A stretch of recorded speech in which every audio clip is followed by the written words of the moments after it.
empties you out until there's nothing left to empty. No matter what happens, no matter how much it hurts, you don't stop dancing and you don't stop smiling and you give those people what they want. Wah, wah, swat, swat. Hey, nigga, bitch, my this motherfucker came for himself. It's my ain't I gonna help. Bitch, I done came with a Mac on TV and I ain't talking about 7 heaven. Now bad guy, nigga, do what the fuck I want. 20 bitches over here, 30 bitches over there. Now bad guy can't strap with the Mac 11. Got some bulletproof vests, still reppin' bitch man. Kind of certain tone I got 30 bitches so I think. Now bad guy came in and I'm nigga. Now bad guy off the wall like a flag. Everybody know I do every fucking thing. So I just want to talk about women. Don't get me wrong, I love women. I just don't trust them. My dad thinks I talk about women too much, but he doesn't understand, like in the MGTOW movement, you know, it's not like necessarily just talking about women. It's more like trying to avoid the pitfalls, you know. I mean, you wouldn't want to go to war without knowing the dynamics. My dad did say that there's not all women like that, and it was kind of funny because there are no Walt videos out there that said all women are like that before the feminist movement, and now it's emerging again. Let's say like if the feminist movement started in the 1960s to like right now, 2014, all men agree that all women are like that before the feminist movement. Then the feminist movement happened. Now men are starting to realize that, you know, all women are like that. What do I mean by all women are like that? Well, in my opinion, I think most women want something, and most women want to be taken care of. And I said most because there's always an exception to the rule, but like Tom Likas says, who cares? There's an exception to every rule. I also want to talk about my trip to Mexico. It was right by City of Mexico when I was over there because my cousin of 19 years recently got a girlfriend that's like 15. So when they asked him if he had a girlfriend, he said yeah, because, well, I didn't know that, but they ended up hooking up. And then I knew they were gonna ask me, and they did. They asked me in Spanish. They said, "Tienes novia?" which means, do you have a girlfriend? I said no. Try to make it, I try to say it with like the intention of saying like no way. I didn't really have time to talk to like the people that were asking me, which were my aunts and uncles, but there was like one cousin who was like 18 who I tried talking to, which I told him that I don't want a girlfriend, I don't want a wife, I don't want kids. I don't know if I told him that I didn't even want friends that were girls, but I'm pretty sure he got the idea.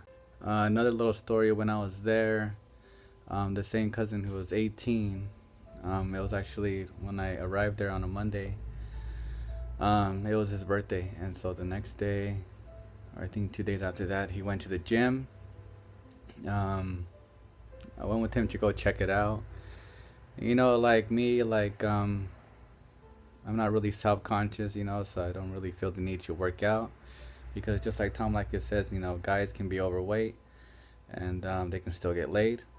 I don't know if he said if they need to have money, but he said that for women it's more harder to get laid if they're overweight. Of course, that's pretty obvious. So I went with him inside the gym. It was like a tiny 24-hour fitness kind of deal, and so I went in. He asked the lady at the desk if I can go in with him, which I was thinking I can go in free because that's what he said. She said 50 pesos, which now that I think about it, it's not that much, $5. And she said for this time only, it was going to be 30 pesos, which is only $3. Well, like I said, I'm not really like self-conscious of my weight, and my cousin was pretty overweight. He probably weighed like, I don't know, like 250 or something. So he didn't really give me time to say yes or no. He just said like he was answering all the questions for me. Like he said, "Sí," and so he said for sure, like he's like, "Sí, sí, está bien," which means okay. And so we started walking towards the you know, there's a door, there's a desk, and then there's like kind of like in a supermarket. It's kind of like a revolving bar. So like once you get past there, like, you know, it's like there's no going back. So I was right there, and I'm thinking in my mind, you know, I don't want to.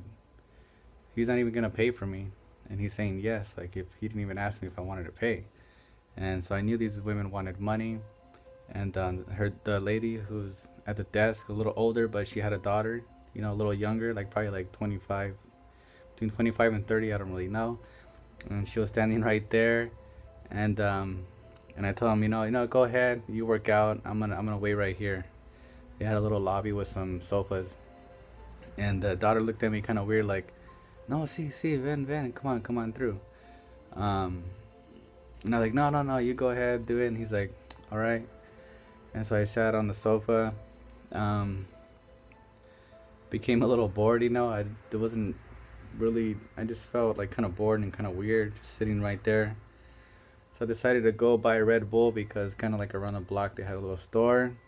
They told me not to go anywhere, but I was like, screw it, I'm gonna go. I want a Red Bull. Went around the block, couldn't find the store. The house was like another block away, so couldn't find the house. Asked somebody where the street was where he lived, which was called Aguila Negra, Black Eagle.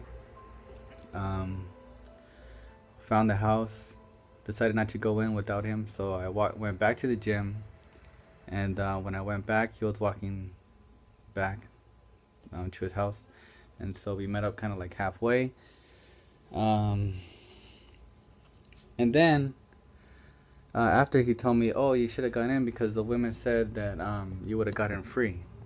So first they tell me they're gonna charge me, and only for the, I think for the fact that I walked away, that's when they said for free, because, you know, they thought, you know, it was probably bad business. Like I could have went in for free, then I could have paid the next day if I really liked it, you know.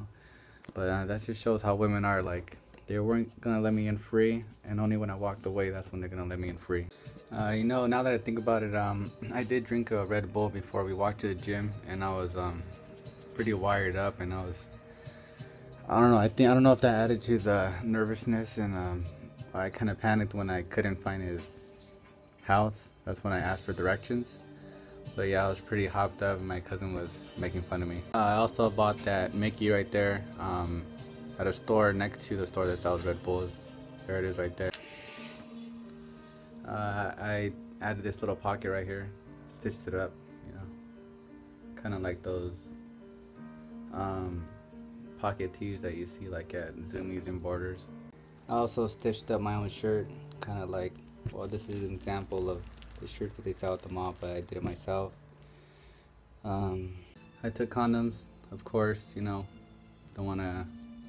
didn't use them, but I took them. Better to be safe than sorry. So yeah, I just want to let you guys know that I did go to Mexico for 1 week, but I kept it MGTOW, you know what I mean? Kept it single. Told everybody about that I wanted to stay single, and that's pretty much it. It's working out pretty good. I came back. I actually bought a phone. It's like my first phone that I bought myself and that I'm making payments by myself. It's really cheap, $20 phone. My payments are $25 a month, so I'm making around $50 a day. So the payments should be easy to keep up with. My aunt also gave me this cool wallet, and I actually needed one because my other wallet had paint on it. So this is kind of like, I don't know, it kind of looks like Levi's, you know, but it's not. It's like another brand called Yo, which I think is pretty cool because it's so different. I got a copy to my house because it's not really my house, it's my uncle's house. So I got a copy. So the key and the lanyard was actually only like $2.75. It was pretty cheap, and it just so happened to say I love Mexico, which is pretty relevant. Alright, so I'm gonna sign out. Your red pills, and keep going your own way.